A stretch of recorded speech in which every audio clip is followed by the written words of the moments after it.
Hugo, qué gusto tenerte aquí en este proyecto que tú estrenas, que no sé cómo llamarlo, iba a llamarlo Deus trae a alguien para platicar de... Pero muy original por lo que veo, sí, el estilo del... Muy ególatra como siempre, porque todo es de Deus, ¿no? Entonces creo que es más fácil ponerlo recordando. Okay. En este segmento voy a traer una persona, ya sea como de rubro cultural o periodístico, y nos va a platicar de una película que ellos quieran.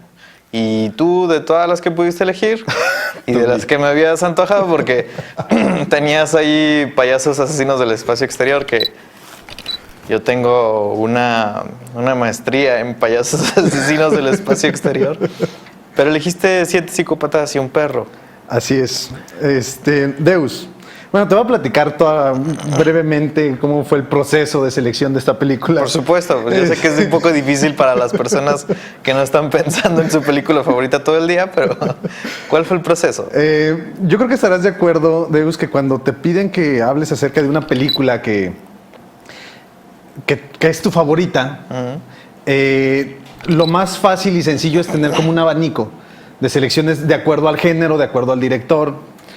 Y entonces mi película como tal, la que más me gusta, la que más me agrada es de Christopher Nolan, es El Origen. Sin embargo, es una película que, pues al final de cuentas, muchas personas ya vieron, ¿no? Ya han visto. Entonces tenía que encontrar una película que no fuera tan comercial, tan conocida. Y entonces empecé a indagar entre mi repertorio. Entre mi repertorio, pues obviamente por ahí aparecieron unas películas, pues no tan comerciales como algunas españolas, Tesis, que sí tienen algo ahí comercial, pero me gusta bastante. Celda 211, que cuando la fui a ver al cine me sorprendió. Payasos Asesinos, que desde la primera vez que la vi me encantó, me sorprendió, porque te demuestra cómo puedes escribir una buena película. Con la idea más estúpida. Con la idea más estúpida. Creo que también aquí va lo mismo. Y de repente me acordé de una secuencia, una escena, en donde dos personajes están discutiendo acerca de que tienen que matar a un personaje. Y entonces cuando te plantean la idea dices, es un argumento vendible. Uh-huh. Sin embargo, de repente por la parte de atrás viene acercándose un sujeto y mata a los dos personajes que están discutiendo y te rompe un poco esta parte de la historia. Y dije, sí, ¿por qué no? Es una película diferente, una película que no sueles ver normalmente, entonces dije, ¿por qué no? Mi Twin Peaks es 7 psicópatas y un perro. Es que de hecho yo se lo vendí así porque le había mencionado que sería más interesante precisamente platicar de la película que no tiene como este nicho de mercado, ¿no? Como para acercarse y vamos a hablar con spoilers. Yo no soy muy enemigo de los spoilers. Creo que si ves a dos sujetos hablando de una película de manera apasionada, con mi tono de voz, yo creo que a veces hasta te dan ganas de ver la película por tu propia cuenta y experimentarla. Uh-huh. Pero bueno, si de todas formas quieren verla, pues vamos a hablar con spoilers. Aquí pongan el anuncio de spoilers. con efectos especiales y explosiones. Lo que te preguntaría es, ¿cuándo viste esta película por primera vez? ¿Cuándo la vi por primera vez? ¿Te acuerdas de ese curso de cine en donde nos conocimos? En ese año. No recuerdo cuándo fue. Pues fue para el 2000, la película es del 2012, entonces sí, fue más o menos para esa 2013. Fecha. 2013. La vi en 2013. Fue cuando yo vi esta película, 2013. En realidad el título en inglés es atractivo, pero es absurdo cuando lo transportan a Hispanoamérica, que lo llaman 7 psicópatas y un perro. Ese extra fue donde me di cuenta, tengo que ver esta película y realmente no me arrepiento. Fue lo que me convenció y me gustó muchísimo de la primera vez. Que de hecho también está hablando de la propia película, porque la película hace énfasis en el uso de los animales en las películas. Y aquí nuestros genios de doblaje y de subtitulaje pensaron que lo mejor sería ponerle 7 psicópatas y un perro, ¿no? Sin lugar a dudas. Deus, ¿hay algo? ¿Por qué escogí esta película? Te voy a explicar. Quiero explayarme. Para eso estamos. Yo la veo y es así, es una película que si quieres escribir sobre guiones cinematográficos, es un manual para escribir guiones. Es un manual que te dice qué hacer y qué no hacer. De hecho, platicando hace ratito, tanto contigo como con otra persona, antes de empezar esta transmisión, estábamos hablando precisamente sobre esa crítica que se hace, esa autocrítica que se hace el director y el guionista de esta película, que sus personajes femeninos son muy malos. Y sí, efectivamente sus personajes femeninos son muy malos, o los van a matar en cuanto salen, o los van a matar unos minutos después.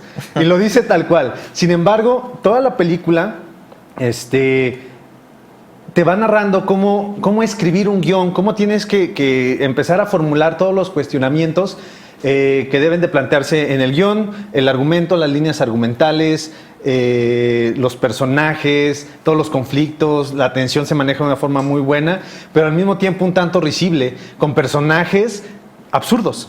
Porque todos sus personajes son absurdos. El mismo personaje interpretado por Colin Farrell, Martin, el personaje interpretado por Sam Rockwell, Billy, Christopher Walken también, Hans también. Todos los personajes son absurdos. Todo el equipo de Charlie, de Woody Harrelson, todo el equipo todos son absurdos.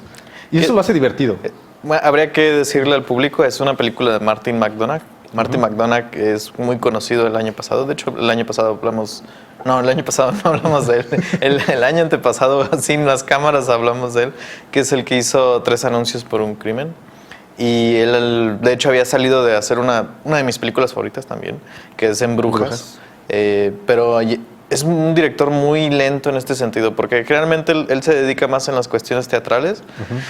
Brujas desde el año 2008, entonces se tardó 9, 10, 11, 12, 4 años. Los números no son muy fuertes. Se tardó 4 años en hacer otra película y 5 años en hacer otra. Entonces, cada que hace una película así es como muy... O sea, el mundo se detiene para cuando uno ya conoce a McDonagh.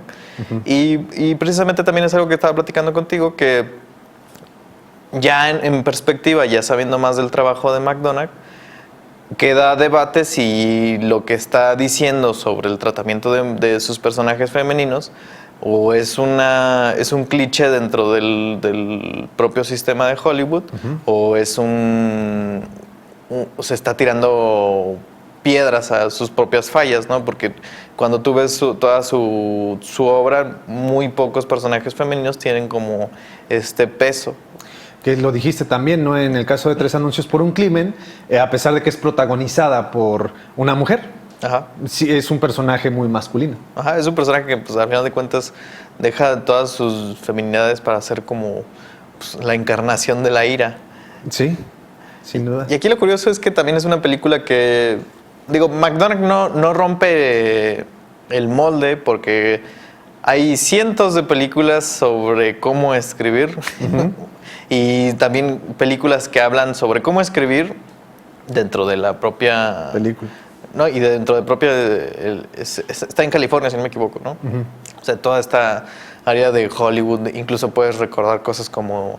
no se asemeja, pero sí tienen estos tratamientos que son como Mulholland Drive, o incluso una de mis películas favoritas es como Plaga de Langosta, que se trata precisamente sobre un escritor. Pero aquí lo que hace es mantener como lejos la crítica al sistema hollywoodense y sí hablar sobre las experiencias de un escritor. Hay que hablar un poco sobre de qué trata la película. La película se trata... Hugo, bueno, es un guionista que está completamente bloqueado, no sabe cómo seguir es más, no sabe ni cómo empezarlo, lo único que tiene es el título e incluso eso lo dice en algún momento de la película. No sabe qué más va a hacer y el título es 7 psicópatas. Entonces tiene un amigo que se me hace un personaje, un muy buen amigo, muy divertido. No es buen amigo. Es un buen amigo. Hace todo lo posible para que logre escribir su guión y le define a sus 7 psicópatas a lo largo de toda la historia. Pero algo que me gusta mucho es cómo precisamente este personaje va definiendo la historia, que es algo que ocurre mucho con escritores, que al final de cuentas los personajes construyen la historia, ya no tanto el escritor construye la historia, sino empiezan a tener tal libertad los personajes en la cabeza del escritor que son los que van definiendo la historia. Incluso él en algún punto de la película dice, esta película va a tener el final que yo quiero. Sí, de hecho es la parte como que la gente generalmente odia la parte del desierto, que ya es después cuando todos están huyendo de las barbaries que han estado cometiendo y terminan enclaustrados en un desierto, los tres amigos, y como no tienen nada que hacer, empiezan a trabajar en el guión de Martin. Que al final de cuentas estás viendo a un polaco secuestraperros, a un psicópata y a un alcohólico tratar de hacer como la mejor historia y vas viendo a través de los trabajos que ellos van formulando también saben sus perspectivas de vida. Que de hecho a mí me gusta en la parte del desierto, esa parte que estás mencionando, en donde precisamente el personaje de Hans le dices que tú has dicho que no te gustan las escenas de sueños, las escenas oníricas. Pero todos soñamos. Pero todos soñamos, exactamente. Y al final de cuentas, la escena la escena más absurda de la película es donde Sam Rockwell, el personaje de Sam Rockwell, Billy, está narrando cómo le gustaría a él que terminara la película y cuenta una historia completamente absurda en un cementerio en donde todos están disparando a todos y casi le faltaba decir que iban a salir mapaches lanzando fuego. Pero sale un vietnamita. Pero sale un vietnamita lanzando fuego. Continúo, perdón, se me va el hilo. Continúo con la historia. El giro que tiene la historia por completo es cuando a Billy se le ocurre secuestrar al perro de un matón, y entonces el perro es el amor del matón. Un Shih Tzu. Un Shih Tzu, exactamente. Y es donde empieza a surgir todo el problema, ¿no? Todo el conflicto donde lo empiezan a buscar para matarlo, porque él lo que busca pues, simplemente era... De hecho, en ese caso no quería la recompensa del perro, simplemente era deshacerse de él. Sí. ¿Sí? ¿No sí. más? Aquí hay algo muy curioso porque McDonagh, si será... Así como mencionabas lo del sueño, y quizás ahí se queda mucho lo de la tesis de la película, porque sus personajes son muy estúpidos. O sea, te burlas de ellos, pero te burlas no de lo que dicen, o sea, no te da risa lo que están diciendo, porque todo lo que dicen es muy grotesco, todo lo que hacen es muy grotesco, pero es una de las virtudes del humor negro. Se está burlando de sus personajes, no se está burlando de la situación. Y entonces estás viendo que existe como una historia de amistad noble y fuerte por parte de un sujeto que se volvió un psicópata para darle inspiración a su mejor amigo, que es un alcohólico, y que aparte... tienen como problemas, precisamente problemas de misoginia, ¿no? Porque no deja de decirle a su pareja que es una perra.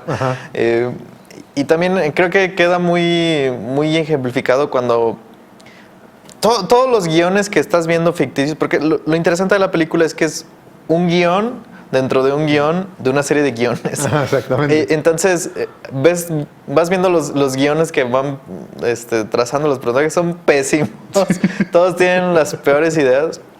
Está como el del pastor asesino, que aparte es Harry Dean Stanton, que se me hace muy curioso que esté en el desierto, porque pues, te recuerda mucho a París, Texas. Y luego está el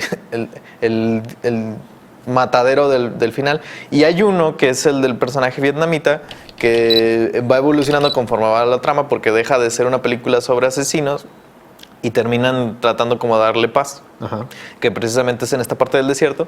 Y cuando Hans empieza a mencionar todo lo del vietnamita, es el mejor guión que has visto en el momento, porque lo va mutando a una ficción que va teniendo un monje que se va a quemar en protesta del Tíbet, que es el famoso monje que se inmola.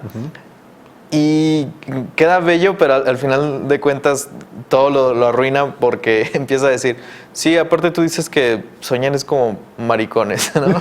y es como precisamente uno de estos elementos que a veces vemos en el cine, que es como que los guionistas se tropiezan con su propio humor, como por ejemplo en el caso como por las películas de Marvel, ¿no? Que las películas de Marvel no pueden tener un momento serio porque rompen este hielo que se está generando por tener un chiste rápido. Pero aquí lo que hace McDonagh no es hacer el chiste para que la gente se ría del chiste, sino para demostrar la ineficacia de sus propios personajes y decir que qué bueno que te moriste. Eres un imbécil. Ahorita estaba pensando, Deus, precisamente con esta parte de que es una historia, es un guión dentro de un guión con muchos guiones y hasta el conejo que aparece en la película parece que puede llegar a ser guionista, incluso mejor guionista que muchos otros. Está fantástica la historia de Tom Waits, sí, que aparte no tiene ningún peso en la película, o sea, llegan a... Pero cierra de hecho, a mí me gusta precisamente porque puedes ver muchos elementos del guión en esta película, como esa parte de cuando plantas algo y al final empiezas como a recuperarlo, porque realmente no deja cabos sueltos en la película. No. Pareciera que deja este cabo suelto de este psicópata como extra, precisamente así como nos falta un psicópata, ¿de dónde lo sacamos? Ponen un anuncio en el periódico y ya solo va uno. Sí, solo va uno. Y es Tom Waits, que resulta que se volvió fanático de asesinar asesinos junto a su pareja. Pero después le llegó el remordimiento. Ajá, le llega el remordimiento cuando empiezan a matar al asesino del Zodiaco, sí. ¿No? Entonces... que es una fantástica toma la de cuando están afuera de la casa con el asesino del Zodiaco incendiándose, sí. todo el lugar lleno de conejos y hay un quebrantamiento de amor en ese momento. Sí. Es que es como... de hecho, es muy buena porque no hay ninguna palabra. No. Ni una sola palabra y lo único que pasa es lágrimas, se quita el anillo y se lo pone.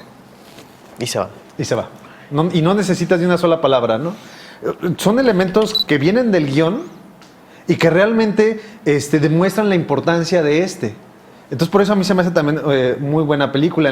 En esa misma secuencia, porque es la secuencia de donde están matando al asesino del Zodiaco, en donde con una mirada le dice, ¿te encargas del conejo? Y dice, sí, me encargo del conejo. Agarra el conejo. Y el conejo es como el amor que ya no tuvo. O sea, exacto. Es el encargo que tiene. Pero es increíble. A mí me sorprende cómo logra poner estos elementos de forma incluso hasta risible. No de forma incluso, es de forma risible. Y es lo que a mí me gusta, a mí me sorprende, porque a mí se me hace que lo hace de una forma muy natural. Sí. Porque toda la película a mí se me hace como muy natural, todo lo logra, como que deja que las cosas fluyan. Sí, al principio tú sientes que está un poco forzado, pero después conforme va avanzando, dices, es que está criticando dentro de su propio texto los clichés narrativos. Y de hecho yo me imagino a Martin, escribiendo su guión, y luego lee las escenas anteriores, las critica y continúa escribiendo con base en eso. Sigue escribiendo, lee todo otra vez y vuelve a hacer una crítica de esto. Así yo lo siento. Y eso es lo que también a mí me resulta bastante grato, porque hace que su trabajo sea como sí, precisamente más natural. Más natural. A pesar de que escriba personajes extremadamente grotescos, pero que aparte son grandes actores. Colin Farrell creo que es el personaje más maníaco de Colin Farrell, no en el sentido de que se exprese con violencia, sino de que cómo aguanta, la paciencia que tiene para aguantar semejantes tipo de personas. A mí el que me sorprende mucho y el que sí es como un gusto adquirido es Christopher Walken, porque Christopher Walken siempre es como muy extraño, ¿no?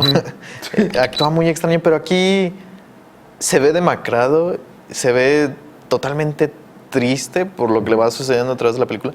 Y de lo que te das cuenta que vivió antes de la sí, película. Sí, que aparte es como parte de los giros, ¿no? Que resulta que es como... ahí lo que la película también está haciendo es como este tratamiento inspirado en la historia real, que también termina adaptándose dentro del propio guión para el tiroteo final, ¿no? Y es fantástica en ese sentido. Incluso el final puede llegar a ser un poquito... duro, como casi todas las películas de McDonagh son duros, ¿no? Aquí el final no es el gran tiroteo que uno espera. O sea, hay un tiroteo, pero no es el tiroteo que todos esperábamos. Yo estoy decepcionado y estoy seguro que Billy está decepcionado. Está decepcionado, pero el perro se quedó con él. Sí. Y el final también, cuando vuelve a hablar el psicópata del conejo, que es un gran chiste final, que es cuando le dice, no pusiste mi número al final, voy a ir a matarte el martes. Sí, ven, y el personaje de Colin Farrell en un cuarto todo rojo, que quién sabe dónde esté. Sí, ven, o sea, totalmente no tengo trastornado. Nada, no tengo nada que hacer el martes, no te preocupes. Ven a matarme el martes, no hay pedo. Y el otro se da cuenta de, bueno, este tipo ya cambió. ¿Sabes qué? Me quedo en contacto contigo, ¿no? Que de hecho, a mí me gusta la evolución que tiene el personaje porque, a pesar de ser el personaje principal, con una dirección bastante bien lograda, logra pasar entre el peso de la batuta del personaje principal, entre todos los personajes que están en la película. Como en algún momento platicamos acerca de qué tan difícil es lograr una película con tantos personajes principales, que precisamente hablaste tú de la comunidad del anillo, y yo me acuerdo precisamente también de 3 anuncios, porque la película pues está dividida en 2 partes, en donde está el personaje de esta actriz Frances McDormand. Y la segunda parte que es de Sam. De Sam Rockwell. De Sam Rockwell. O sea, y me gusta cómo hace la transición, porque tampoco lo sientes forzado. Sientes que precisamente es el momento de que tenga protagonismo distintos personajes para que la historia funcione. Y es algo que logras bastante bien desde el guión y después lo pasas a la pantalla. A mí me gusta bastante eso. Ya para terminar, me contaste de tu primera vez. Creo que tu primera vez no fue tan traumática con la mía, porque yo había visto esta película en la universidad, había visto que se estrenó, y un amigo me la recomendó, y de hecho también yo le decía, ah, sí, por supuesto, es de este director que hizo En Brujas, voy a ver esa película. No la fui a ver al cine, pero fue de las últimas películas que intenté rentar en Blockbuster.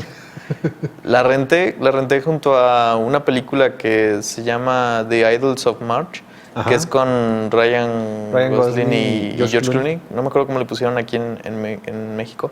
Pero lo que tenía las copias de esta empresa que produce las versiones nacionales es que cuando tú las rentabas en Blockbuster te ponían un límite de minutos porque no podías ver la película entera. Y yo fui a rentarla, fui un viernes en la noche y me empezó a salir como que el límite, que porque ya había llegado al límite de reproducciones el disco, y yo así... Y pues míranos ahora. Yo estoy hablando de la película que no pude ver y Blockbuster está en la quiebra. Qué curioso, qué giros da la vida. Qué giros da la vida. La película que dices es Poder y Traición. Sí. Muy buena. Muy buena también. Muy buena, dirigida por el mismo George Clooney. George Clooney, que quizás tengamos otra oportunidad de platicar. Ahí tengo pendiente la tuya de Payasos Asesinos, porque sí. Podemos hablar de Payasos Asesinos en algún otro momento. Sí, pero bueno. Para darle cierre. Muchas gracias, Hugo. Deus, muchas gracias por la invitación. Cuando gustes, aquí estamos, sin ningún problema. Para mí es un placer poder platicar de cine contigo. Me frustra un poquito, ya estamos cerrando, me frustra un poquito el hecho de que estemos hablando de algo y después nos vamos y nos vamos y nos vamos. Sí. Necesitamos contenernos, necesitamos dirigirnos, pero es muy grato. Muchas gracias, Deus, la verdad. Sí, yo también tengo ese problema. Entonces sí tendría que traer una cámara arriba de mí todo el día para poder platicar sin ningún problema, pero pues a veces hay que hacer estos miramientos. Sí. Y muchas gracias por inaugurar esta sección, que ojalá les vaya bien. ¿Nos puedes decir tus redes, dónde te pueden encontrar? Claro que sí, pues a mí me encuentran en Facebook como Hugo Mariano Mena Ramírez, igual en Instagram y en Twitter de la misma forma. Ahí subimos contenido tanto de cine como de memes, así que se van a divertir muchísimo, sin lugar a dudas. Y lo que les puedo decir, vean Siete Psicópatas, la verdad, muy recomendable. Es muy fácil de encontrar. Es muy fácil de encontrar. La encuentran en los botaderos de como de 40 pesos. O sea. El detalle es que es una película así precisamente infravalorada y no es tan cara. No, en Amazon está como a 200 pesos si la quieres comprar con material adicional. Entonces, ahí no hay pierde. Y en alguna tienda dedicada al comercio de este tipo de contenidos está precisamente entre 40 y... Qué padre que yo dije el nombre de la empresa, ¿verdad? Sí, yo no lo digo. ¿Alguna última reflexión? ¿Alguna última reflexión? Sí, con la que siempre cierro.